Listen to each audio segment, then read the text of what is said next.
Welcome to Richer Soul, Chuck Wisner. It's great to have you join us today. Great to be here. Thanks for inviting me. And I'm excited to learn from you today. We always like to start at the beginning. What was it like when you were growing up, and how much did your family and school teach you about money? Whoa, growing up, that's a story. My family didn't teach me much about money, except that I didn't have much. We didn't have much. And so I think the lessons I learned, my father worked multiple jobs to keep four kids, five kids, eating and living and going to school. But my mother was pretty insistent when she wanted something to happen for us kids. And so, for an example, she would like when I was like six, I was always sitting around the house and in school tapping my fingers and drumming and stuff. And she went to the band director and said, "You got to give him drum lessons." And he said he's too young. And she said, "No, you got to give him drum lessons." And then literally that was the beginning of my first career, which was as a percussionist. And but she scraped and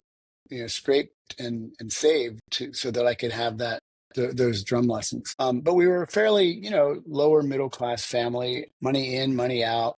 I had a job early on when I was 12 in a drugstore, book, doing shelves, and then a warehouse, and then one thing led to another. And then I ended up being a musician and playing professionally in clubs and things like that, and recording and stuff like that, and teaching. So early on, I was actually learning how to make my own money even before I was out of the house. And then I'd say I think I had just an innate interest in it because as I got older, what my dad didn't teach me, I had a pretty heavy curiosity about. I just kept teaching myself. Was there something that drove that curiosity, or was it just kind of naturally inbred? Or Well, it might have been, I had some really good friends in high school that were the sons and daughters of wealthy families. And so they were my friends, and I would go to their oceanside front house or their riverfront house and think, whoa, this is the other life. I did get to taste that. And so I think, it wasn't like I didn't know that the money, it doesn't solve the world's problems, but it does make you more comfortable. that it does. So you had experience and you got to see how others lived. And so that sometimes creates the motivation. You're not stuck with the mindset of, well, maybe that's a question though, is it didn't sound like you got a mindset of being stuck in that poverty place, that, or there were things, or maybe there were things that your parents told you or that society told you that held you back. No, I think it was more like, honestly, I haven't ever talked about this, but I think it was more like I was jealous of those families. I was like, hey, how comes they have this and I don't? So that might have sparked I want some of that. Sounds like the Rich Dad Poor Dad book, right? I see they have this money. I want to learn how they did How it. do I do that? Hey, Yeah. that works. Yeah. I read that book and I sent it to my kids when they were young. So I don't know if they ever read it. So, how did the life of being a musician work out? Well, it was actually pretty successful. I was pretty talented. What it did for me, besides my family being poor, there was a fair amount of dysfunction. I had three sisters and a younger brother. And what music did was it was my escape. I escaped out of the house and the family and spent a lot of time playing music in high school even, and then in a rock and roll band, and then symphony and, professionally. So yeah, so I think it was like a way of finding a way in the world that actually I experienced the success. I experienced the rewards. And that was really different than what was going on in my family life. Yeah. But you're not a musician. Well, you're not a professional musician That's today. right. That's That's not what right. you Yeah. wrote your book about. That's So, right. what No, shifted? What changed? well, I was graduating from high school and having this at that point I had a professional career because I had cut records and I was teaching and playing, but I had really bad counseling and I didn't go to college right out of high school because my role models were band directors and say, oh, just go to Penn State University and get a music degree and you can be a band director. Well, that was the last thing I wanted to do because I was already way beyond that. So I was confused and I didn't go to college. And that very year, that first year when I wasn't in college and my friends were, was the first year of the Vietnam draft. And so that was a scary event. And I remember they had lottery bin on TV and they were pulling dates out of the bin. And literally, the first one they pulled out was number one, and then they kept going until they got to 365. And if you got anything under 200, you were sort of not in good shape. I pulled number 111. And that was like, whoa, I got to do something. Well, some of my musician friends who I had played big bands with, older than me, said, "Hey, I'm in this Air Force National Guard band. Why don't you audition for the band?" And I did. I got in. Um, and there's another long story because I couldn't go to basic training for Air Force. I had to go to Army basic training. But in the long run, I ended up playing 7 years in a National Guard band. And during that time, during those years, early years, I had an art teacher that I really loved, and we were great, became friends. She saw my artistic talent, and she said, "Have you ever thought about architecture?" And I thought about no, but I looked into it, and it sounded really intriguing. It's a fascinating profession, and I went and worked for a firm as a blueprint copier and a gopher. And I got to know people there and learned how to draft. And 4 years later, I left my hometown in Pennsylvania and went to Boston to go to architecture school. And that was the transition from music. Interesting. So now you became an architect, or Yeah, you're studying to be an architect. The book's not about architecture, nor is right. that where you ended up in your career. There's So another connections there, shift. though. There's connections. Yeah, another shift. Yeah. Yeah. Yeah. Yeah. And so, like architecture, I wasn't rejecting music. I was just fell in love with architecture. And then years later, I practiced in architecture in Boston for 20 years. One of my partners was an alcoholic. And when we were six guys sitting around doing stuff, it was not a problem. But we became a larger firm. He was a problem for our staff and our clients. So we hired in some help and we burned through two useless consultants. And then a woman came in. Her name is Linda Reed. God bless her. She's still a good buddy of mine. She came in and she met with us individually. She met with us as a group. And in a matter of 3 or 4 months, she got us through to this. We're all sort of agreeing on how to resolve these problems and come out the other end. And I've always had a spiritual and philosophical interest. And what she did just sort of struck that chord. I was like, how did she do that? How did she know what questions to ask? How did she know how to get us to talk to one another. And so I became really curious about her world. And I actually got to work with her a little bit around mediation in the building industry. But then I started studying and I did mediation through the Harvard Law School and I did a body mind therapy certification. I was just like testing the waters. And I ended up studying something called the ontology of language, which is what Linda studied and had great teachers. And I was just taken by it. I didn't reject architecture. I just fell in love with something new. And I wasn't afraid to sort of like jump and try it out. So 4 years after retooling myself, I left my architecture partnership and I had one client in my back pocket for $100 a week and two young kids and scared to death. But that was how I transitioned to what I do now. So what exactly do you do now? So for the last 30 years or so, I've been a very confidential advisor to senior executives in Fortune 200 companies, working with them individually and working with their teams. Individually, leadership style, leadership communication, getting smack bad leaders around a little bit, tell them to stop what they're doing. And then with teams, getting them to find more alignment and more ways to collaborate and create together. Out of curiosity, over the last 30 years, getting better, getting worse, or not changing? Oh, you mean what I'm doing? Communication. Not changing. I see reoccurring patterns all the time. And it's astounding to me because what I'm teaching and doing isn't rocket science. But it takes courage, it takes humility, and it takes practice to want to change. What are those recurring patterns you notice? We are taught to be knowers. We are taught to have answers. From elementary school, we raise our hand. I have the answer, and we get a gold star. We get into business. We're rewarded for being the smartest person in the room. I've worked with doctors who are brilliant doctors, but then they get to head up a department and they haven't a clue what they're doing, but they still think they know it all. So this idea of being the knower and the know-it-all is a really arrogant stance that I think people adopt unconsciously. I'm not judging in that sense because it's just sort of how culture sort of indoctrinates us and business indoctrinates us. So that's one pattern. And the other pattern is, which really led me to the book, is people not knowing how conversations work. I mean, really the fundamentals of how conversations work. And so I see the other pattern is I see teams that rather than collaborating, they're just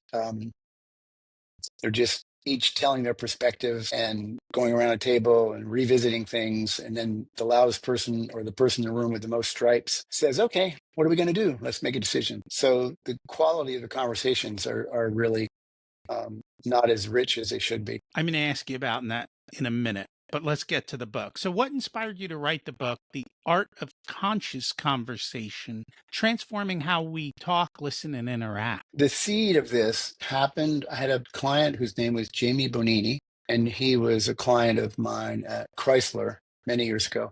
And then he became a big wig at Toyota. A, and he's a great guy. Anyway, I worked with him for 5 or 6 years, and he was a great student. I mean, he was just like insatiably curious about getting better. You know, we covered a lot of material, emotional intelligence, meditation, and all these conversational tools, advocacy and inquiry, and all these things. And we were having cocktails one time. This was in Detroit, and he said to me, "You know, I love all of this, and it really has changed me as a human being, but I don't know how to connect the dots. You know, there's this, and there's this, and there's this, and there's this." And I have trouble connecting all the dots. And that really struck a chord, because even my studies in language, you know, come from some very tough to read linguists like Searle and Austin. And then there's Peter Senge's book, and then there's spiritual books, and there's meditation books, and emotional intelligence books. And so I sat on that for a while. How do you connect the dots? And I think one day I was walking on the beach with my wife, and the idea popped in my head. When I studied language, I realized that there were 4 types of conversations that could be the glue and the structure to connect the dots that Jamie was looking for. And that's really sparked a curiosity for me. I was going to ask you, how do conversations work? But then you talked about the 4 types of conversations. Do those go together, or are they Those 2 separate? questions? Yeah. Or are they Yes. separate questions? No, they go together, because really what the 4 conversations are, it's like saying, if we just think about ourselves in conversation, like fish in water, we're in conversation, but not really aware of what we're in, the waters we're swimming in, Mm-hmm. right? Right. And so how they work means that question goes with the 4 conversations, because what the 4 conversations are is just breaking down conversations into 4 types, so that we have a new lens and a new eye and a new window into understanding how they work and why they don't work. So let's go over, what are the 4 types of conversations? So very briefly, they're storytelling conversations, collaborative conversations. Storytelling is personal. We all come to every encounter we have with our stories. There's a whole lot of depth there because of how our brains work and our history. Collaborative conversations are that when we're now in conversation together, you and I are in a conversation. And then creative conversations are about our intuition, our ability to appreciate the right side of our brain, our creative side, to wonder, to imagine possibilities. And then the last conversation, which we live in and day out unconsciously, is the commitment conversation, which is the action conversation. That is how we coordinate action with other people. Everything from who's going to take out the trash to who's making the decision on the strategy for the next quarter in a boardroom. So the commitment conversation is something we love to do, because it's how we make promises, how we decide who's going to do what by when. But we don't really understand that conversation, so we sort of do it blindly. I was going to say, people love stories. They're Mm-hmm. always hooked in. So not everyone can tell a great story. I'm working on it, but I know that's a big one. Mm-hmm. I can understand collaborative, but again, you have to be in the mindset to be collaborative. Creative is I think a struggle, because people feel judged, or people don't just allow the creativity to happen before they start breaking it down. In other words, Judging it. oh, Yeah, that'll never work. Yeah, judging it. right. Perfect. But the commitment one, you said people don't do that well. And I'm guessing that you said one thing and I heard another. That's possible. Or where is the issue in that commitment conversation? Well, it's an incredibly important conversation, because it determines our tomorrow. So every promise you make, whether it's with your family or your friends or your colleagues or your boss, every commitment conversation you have, every promise you make, determines what you do tomorrow, or what people do for you, and how you coordinate action. So it has an incredible sort of impact, consequence on how life unfolds. And it's a very simple diagram of how it works, but yet we don't do it well, Because when I make a request to you, to ask you to do something or to help me or give me information, you only have three options, but we're addicted to one option. And that one option is yes, sure, no problem. I can take care of that. And as if with that addiction, say a boss runs by Freddie's desk and says, "Hey, can you get me slides for Monday morning's presentation?" And Freddie says, "Sure, no problem." He works the weekend getting a presentation ready and he gives it to his boss. Let's call her Bonnie. On Monday morning, she takes it to she opens it up in her computer and looks at it and goes, "Oh, this is a mess. This isn't what I wanted. Not enough graphics, not enough pictures, not the right message." And I tell that story because she then is angry. He's disappointed. She doesn't trust him and won't ask him to do something again. And that was just a sloppy conversation. I mean, a sloppy promise, right? There's an antidote to that, which is every request is made of 4 or 5 parts. And if Freddie would have just said, "Okay, I'd love to help you, but help me understand who's it for, who's going to be in the meeting, what are you trying to accomplish? Do you want bullet points? Do you want pictures? What format do you want? And what would success look like?" If he asked a few questions, not to be a smartass, but to help her by making sure he can fulfill the promise in a satisfying way. So, yeah, go ahead. No, I said that makes a lot of sense. And I'm guessing most people don't clarify, or they've created their own idea of what the deliverable is. Exactly. And that's part of our storytelling brain. We hear, "Can you do a presentation?" My brain or Freddie's brain is already going, "Oh yeah, exactly. I can see it in my head. I can see the pictures. I can see all that. Sure, no problem." Right. But you missed that clarification piece that you mentioned. Right. And the other thing is that's a yes problem. That's an addicted to yes problem. The other problem is we're afraid of no, and no always has to be no should be in our vocabulary.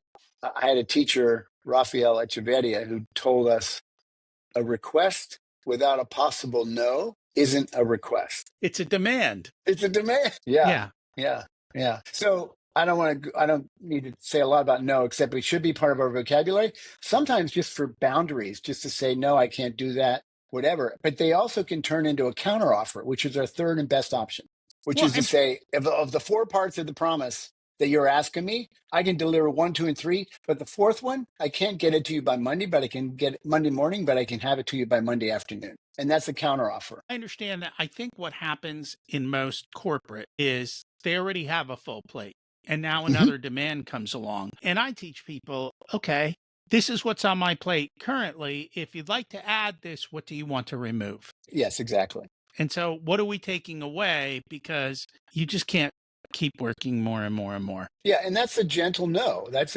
really a counteroffer. I'm happy to do it, but help me take something off my plate, right? And I don't And think that's people do that enough. no, because well, we're talking about corporations and hierarchies. There's the fear of saying no to the boss. There's the fear of being accused of not being a team player, not doing enough work. But in fact, what it ends up being with bad promises, bad results, and that is the root of how distrust is comes about. That makes sense. So let's take a step back. We talked about stories, Mhm. but we didn't talk about the real stories, the stories we tell ourselves, Yes. right? That voice in your head that's probably worse than the boss Exactly. talking about stories. And you bring that up in the book, which was kind of surprising that you went there, only because it's wider than just a conversational kind of book. But at the end of the day, that's what's driving the answers, isn't it? Because when the boss comes to you, it's our stories, true or not, that are making our responses go out. So I'd That's love right. for you to touch on that and what you found. Yeah. So, yeah, interesting comment that it's deeper than a conversation because here I think about these are the conversations we're having with ourselves, right? Hmm. And so I've done the exercise in the book, the public private conversation exercise with hundreds of people. And literally have to write down a conversation as though it was recorded. And then on the other side of the paper, they write down what they were thinking and feeling while both parties were talking, while I was talking and while the other was talking. And when people do that exercise, 5 minutes, 7 minute exercise, we stop, the room is quiet. So what did you find out? And they were all like, "I'm surprised. What did you discover?" Swear words, negativity, judgment. What a jerk, right? And so that chatter, the like noise, or, in the meditation world, they're called monkeys, the monkeys of the mind. That chatter is very distracting. And the funny thing is, most people don't have full consciousness of it. It's just running in the background. But like you said, it creates your emotional reaction. And then that in turn creates your response, whether it's out of fear or worry or disappointment or whatever it is. Your emotional response plays into the words that you can or can't speak. And if you don't know what that trigger is, Mhm. you might say things that might be out of context for the situation. That's why, like, going back to the question I asked you at the beginning of the interview was, tell me about how you grew up and how you learned about money. And I asked that because if you don't know your money scripts, I can hear money conversations. I can hear how people think about money just in the way they speak, but they're not even aware of it. Right. That's right. That's right. It's there so that we have background stories that we didn't consciously choose. They come from our experience, our culture, our family, our friends, our circles. And so we adopt stories that, stories aren't a bad thing. Some of them are great. Some of them keep us alive, and some of us help us thrive and have goals. But some of them are not helpful. And the ones that aren't helpful, whether it's about money or whether it's about your fear of speaking up to the boss, or whether it's you're not smart enough, or you're not rich enough, or you're not whatever enough, those are not helpful, they're harmful. And so what I encourage people is to investigate your story that is holding you back. Investigate your story that is keeping you from being true to yourself, but also more effective and productive in the world and happy. And happy. And these uninvestigated stories and judgments, I guess they drive ego. And you had a quote in the book that also said a basic premise of Buddhism is that our unexamined desires are the root of all human suffering. And so if we don't take the time to do this work, it's probably why we're suffering when everything is good. Yeah, that's right. That's right. Yeah, yeah. And so I like to think of our stories that don't serve us well and our communication patterns that don't go well. I really think of them as patterns because it's a little less a little less judgmental to think about a pattern that I have that I didn't consciously choose. I adopted that pattern because of some experience in my life or some teacher or some parent, right? And so if I can look at it as a pattern, I can detach a little bit, and then I have some space to investigate that pattern. And one of the first things to ask is, when that's happening, what's the underlying desire that is driving my private conversation or my judgments? What are my standards? Are there power issues involved? What am I concerned about?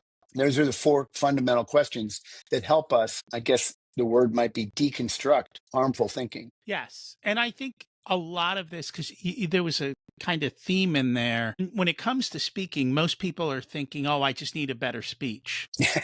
But yet it starts way before the actual words, right? There's things that we need to unlearn and to investigate before we even begin that part. Can you kind of explain that? Yeah, so an example would be someone who is, I can think of a couple examples, someone who is really insecure about their, I don't say public speaking, but just speaking in a meeting, and they're just not really secure, right? Well, that's a story they have in their head. I can't do this, right? And if they don't investigate that story, what I call, if they don't bust that story, they'll never change that pattern of discomfort and stress around speaking. And so the investigation is to really go in and say, wait a minute, is it true? What do I have any facts to back this up? Maybe I was scared when I was young, or uh, maybe I got punished when I spoke up when I shouldn't have, or something. Whatever. Are there facts? And what standards am I holding myself to? And what power issues are there? I'm diminishing my power to say my words don't count, and giving everyone else power. So this notion of asking these questions is the way to deconstruct. And in the book, I grew up with a story that I wasn't man enough from my grandfather. Well, that story lived with me a long, long time till I was studying language. And even with my successes, I always had this nagging thing. Oh, you're not man enough. You're not big enough. You're not as manly. You're not as smart. That always was in the background unconsciously until I busted that story. And then, wait a minute, that was my grandfather's standard of what a man is. Doesn't have to be mine. That was me giving my grandfather's voice a lot of power because I was a little boy and I didn't know any better. It's like, he's the adult, he must be right. Right. And so that's just another example of how you can push in and investigate and bust up some things that aren't serving you well. And I think that's why today in the workplace, a lot of young people struggle with boomers, is because as I reading your book, I'm like, oh, yeah, that's the way life used to be. That's the way we were told to behave. And these are the norms of that time that have changed since then Dramatically. dramatically. But if they were ingrained to us as a kid and we never challenged them, then they're still running in the background, which is kind of where we started the conversation earlier. They're there and those patterns are running. And you mentioned, the people being afraid to speak. I mean, it's the number one fear beyond anything is public speaking. Have you ever figured out why? Is there like a root cause of that? Or Well, yeah, well, that gets into the question of what is fear, So, when we have a trigger and we get stressed, whether it's speaking or doing something else, what's driving that is fear. And we spin down out of that fear, like, oh, they'll think, and I think it's the stories inside. They won't like what I say. I might look stupid. I might flub. I might say the wrong thing. All of that background noise keeps us from being present in the moment. And I think, I don't know, I certainly don't have enough research to say what the root cause is, which is your question. But if you think about the fears, right, we are from an early age programmed to have the answer, programmed to be able to answer with our raised hand, and programmed in business to be the smartest one in the room. So what's the companion of that is, what if I fail? What if I don't have the answer? And my antidote that we always teach is, well, let's shift from being the knowers to the learner. And if I'm giving a talk or doing something, I'm there just as much to learn from the people that I'm working with as I am to tell them what my truth is, or tell them, whatever my expertise is. So learning creates that another level of comfort to say, I don't have all the answers. I'm not giving up my expertise, but I don't have all the answers. And that's a shift, because it takes humility and it takes some vulnerability. and if you were a kid in school, whether or not you raised your hand, if you had the wrong answer, what happened? Everyone laughed at you. Yeah, exactly. Right. And that becomes a root. Gosh, you don't want to be embarrassed again. So then maybe in school you even stop speaking. So I'm not going to raise my hand because I might get it wrong and everybody will laugh at me. So these And are that's deep, deep, deep, old patterns that we get into. And again, I love calling them patterns, because rather than judging ourselves and beating ourselves up, we can go, wow, that pattern is really not serving me well. Let me work it. Let me change it. Let me shift it over. you're taking the emotion out of it. I mean, literally, that's what you're doing, right? It's a Yeah. pattern, it's a programming. And again, that's why we always ask the question about money, because we understand that when you take the emotion out of it, then it becomes a solvable problem. But if you're stuck in that emotional loop, it's hijacking you without all that mental noise all the time and preventing you from doing that. Yeah. So here's how I think about that.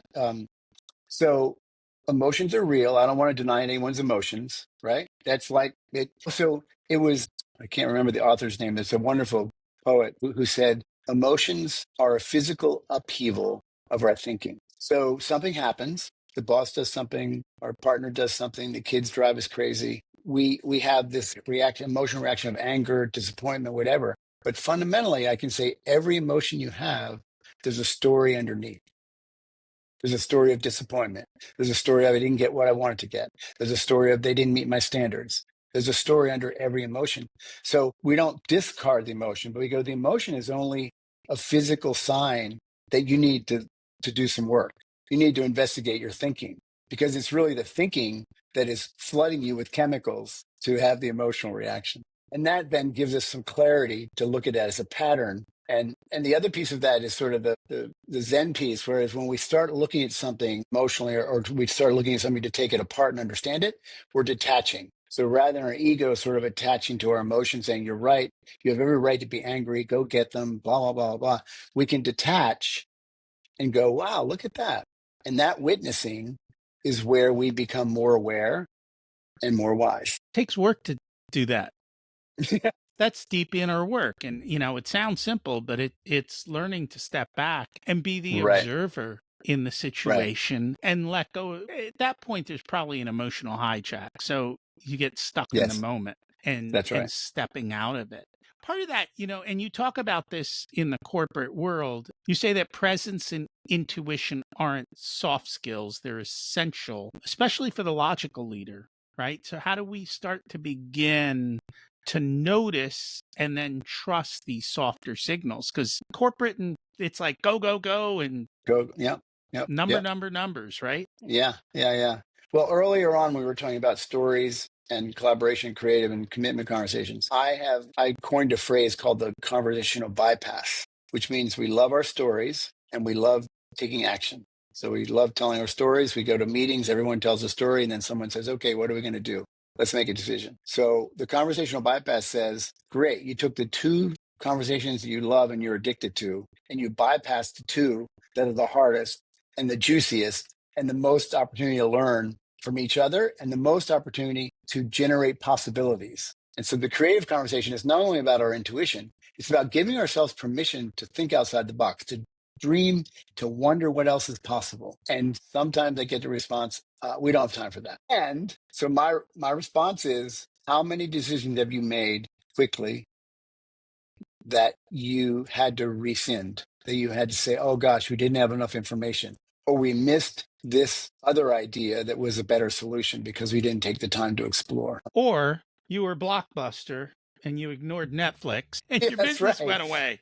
Or you were Yeah, that's Kodak right. and you ignored digital photography and your That's business right. went away. Because you were just focused on your thing and you couldn't. It reminds me a little bit about quantum physics. We have all this potentiality exists out in the universe, and depends on what we look at is what we see. But in the world of possibilities, in the world of creative conversation, if you're hell bent on going in a direction, like we're going to stick with our guns, whether it's Netflix or somebody else, if we're going to stick with our guns, we cannot think outside of other possibilities. Even if we see them, we don't accept them because we're in lockdown mode of, no, it's this is the right way. It's a little bit more like being a knower. Like, I have the answer. Those guys are off the rails. They don't know what the hell they're doing. So how do you break that? Well, I say to people and leaders and teams, and not just in corporations, at home, but with kids, with family, you know, take the time to really have the collaborative conversation, which is really about honoring multiple perspectives, listening to multiple perspectives and absorbing them and asking the questions. Like the collaborative conversation, I say a bad conversation is two fists coming together. It should be this way. And I say this and you say this, and we're like this, and meetings are like this, and there's 10 fists going, and oh, no, no, no. And then we go, okay, well, what are we going to do? So I say with the four questions, I am willing to go, I have a position, but I'm going to tell you my thinking under my position. Here are my concerns. Here are my standards. Here's what I think good would look like. Authority, it's not my decision, but I'm voicing my opinion. And my desire is that we get this job done in 2 weeks, or we have the right strategy for the next 6 months. So I open my hand, and now if the other person can open a hand, we can be in a collaborative conversation, which is a mutual learning conversation. I learn from you, you learn from me, and guess what? That automatically, if we do that together, automatically ideas start coming because we're in this open conversation, open mind, open heart, and an idea will bubble up and say, you just made me think of it in a new way. Maybe we could do X. Right? That is a hint of a creative conversation. That is a taste of a creative conversation. It almost sounds like that one where you plant the seed of what to do in the other person and then you let it be their idea and then they love it. Yeah, exactly. Yeah. If you have the patience to do that. Yeah. Yeah. It's true. So on the creative conversation, which I think was your question, how do you do it? I think there's a personal side to that and there's a relational side to that. The personal side is investigating how stuck you are in your linear, rational left brain. If your whole life is that and you don't have a creative outlet, even if it's gardening, even if it's just reading a poem, even if it's just going for a walk, if you don't have a creative outlet that you can appreciate the sunshine, the sunset and the water and whatever, if you don't have that creative outlet, then you're not really balancing your creative side with your linear rational side. And so purposefully do that. Read a book, learn something you never knew before, do something that you think is a little kooky. I actually go in my garden, and one of my favorite things is to go in my garden without a plan and just let it happen. Just be in the moment and let it unfold. Something will talk to me. Something needs weeding, something needs cutting, watering, whatever. So the creative side takes that individual sort of effort, but then on the inter relational piece, we have to give each other permission to wonder about possibilities without shutting each other down. And that's why brainstorming often doesn't work, because we say, oh, let's brainstorm. Somebody says something, next person goes, well, what about this? And then someone in the room says, we tried that 2 years ago, it'll never work. Boom, the conversation is dead because everyone's afraid to speak up. So the creative conversation has to be this free, open, no idea is stupid, no question is stupid, and just do it for 10 minutes and experiment. It doesn't matter if you come with 10 stupid ideas, some spark might might come out of that. You've worked with a lot of big corporations and a lot of corporate leaders. What is the biggest issue that you tend to see underlying the communication problem? Egos, hierarchical, sort of really unconscious hierarchical pressure. I've worked with plenty that say, oh, no, we listen, we do, but yet in practice, they're very hierarchical. And then a lack of leadership in saying, let's vet these problems. Let's take the time to think through things before we make decisions. Let's vet the possibilities. But ego and the hierarchies, power issues are true no matter whether it's with your kids or your boss, because we talk to different people in different ways. We give different people's voices different power, different authority, right? And so all those things play into it, and that it's exasperated in corporate settings, in hierarchical settings. So how do you break that up? How do you get change to occur? Well, so, I've worked with leaders that don't want to do the work because, as you said earlier, it's hard work. I'm who I am. I'm not going to change it. I've been this way. I've been successful for 20 years. I'm not going to change it. And meanwhile, they have an unhappy team, but they're not. So I don't waste my time with those folks. It's like, good luck, bud, or good luck, gal. Um, but the leaders that really, like I was mentioning, Jamie, the leaders that really get the message that there's investigation to do, there's self work to do, to be a better listener, to be a better leader, to be a better communicator. Those are the people that really then, because they've done their work, they can bring their team along. You made a comment that I hear a lot of people say, which is kind of the self-development part is hard work. Mm-hmm. Why does everyone think it's hard work? Well, because it takes courage to look at your own crap. Does it? Okay. Maybe not for you, maybe not. I mean, maybe not for me, but it does. It's like you start looking at your private conversation, you start looking at your judgments, you start looking at how your negativity. It's can be frightening. It's like, oh God, I didn't realize that I was that negative, or I was that harmful, I was that sort of ugly to that. What I think about that person. Of course, you never say it out loud. And that's the problem. That gap between the private conversation and the public conversation is where our stress comes from, because we're not really being honest about what we're thinking and feeling. So I think it takes courage. But the funny thing is, I think initially it takes courage, but once you start down the road, it's like freeing, because all of a sudden you don't have to have the answers. All of a sudden you can say, wow, I don't know, help me out here, help me understand that. Let you be the expert. I can't be the expert in everything, or whatever it is. But ultimately it's a little freeing, because we're not so egotistically trying to be the brightest or the best or the smartest in the room. So it's scary at first. It takes courage, but when you taste it, it's pretty hard to back away from. Maybe that's it. Maybe I've just tasted it. So maybe I Yeah, forgot how courageous it was to look at it to begin to with. start, To to start begin with. Yeah, and to begin yeah, with. yeah, Or maybe it's just the way I'm wired. yeah. I Because mean, we're all well, so going back to the thing, nobody wants to be wrong. And so in my wiring, if I don't want to be wrong, I have to constantly challenge my operating system right. in All order right.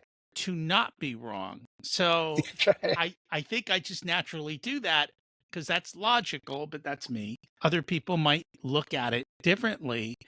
It's funny though, even when my kids were in school, I remember the one time, these days especially, teachers are not giving kids feedback. Like when we grew up, if it was wrong, there was a big red X on it, right? Today we can't use red X's. But yet kids are begging for red X's Right. because Boundaries. They want to know where the boundaries are and how to improve. Otherwise, yeah, they're asleep. Yeah. Yeah. Well, sleep at the wheel. I agree. And just you reminded me of something I bark about or write about a lot in the book is like without understanding how conversations work, we are often on autopilot. We're just playing, our pattern is playing out. And then we wonder why we keep having the same trigger. We wonder why we have the same emotional reaction because we're not doing the work. We're not really looking deeply at what is the thinking under my emotion. And so autopilot doesn't do us any good. It just keeps us in that uncomfortable pattern. And I've noticed you have done a lot of inner work yourself. And you mention it a little bit in the book.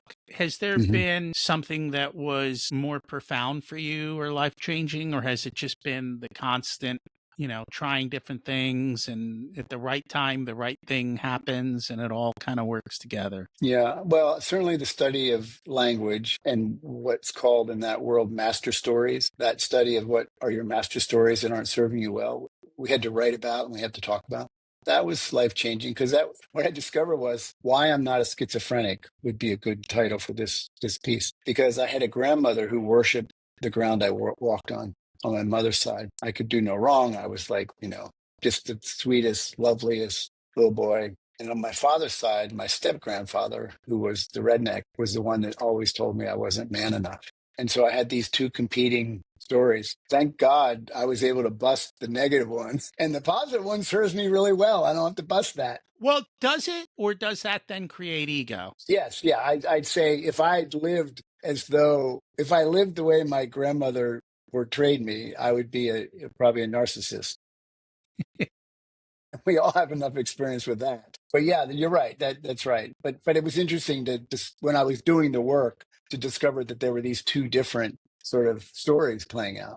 Maybe I found a middle ground. And that it always is, because a lot of times what we see with kids growing up is one parent is one way with money and the other parent is the opposite. And they get to see both parts and they start to pick well, if they Best. think about it, they pick the best of both parts. Like, I can see the value of this, but I can see the value of that part of it too. And they create their own path. But again, that takes, and I always ask it because I'm always intrigued. A lot of people don't change their pattern. The fact that they made it on this show, more often than not, either they were one of the lucky ones that got it right, from their upbringing, or somewhere along the way they learned something and they changed their patterns. They made a choice and They they right, made an impact. right, right. Or they And so made a they have to mistake and deal with it. learned their lesson. But they learned their lesson. They didn't keep making the same mistake. Whereas I think I probably forget the amount of people who don't learn their lesson and are stuck on repeat. People Re- have 20 years of experience, and a lot of people go, no, you have 1 year of experience repeated 20 times. yes, Same concept, right? same, playing the same record over and over and over again. Yes, And nothing gets changed. Yeah, spinning. that's Yeah. interesting how that happens. Is there anything we should have talked about that we didn't get a chance to touch on?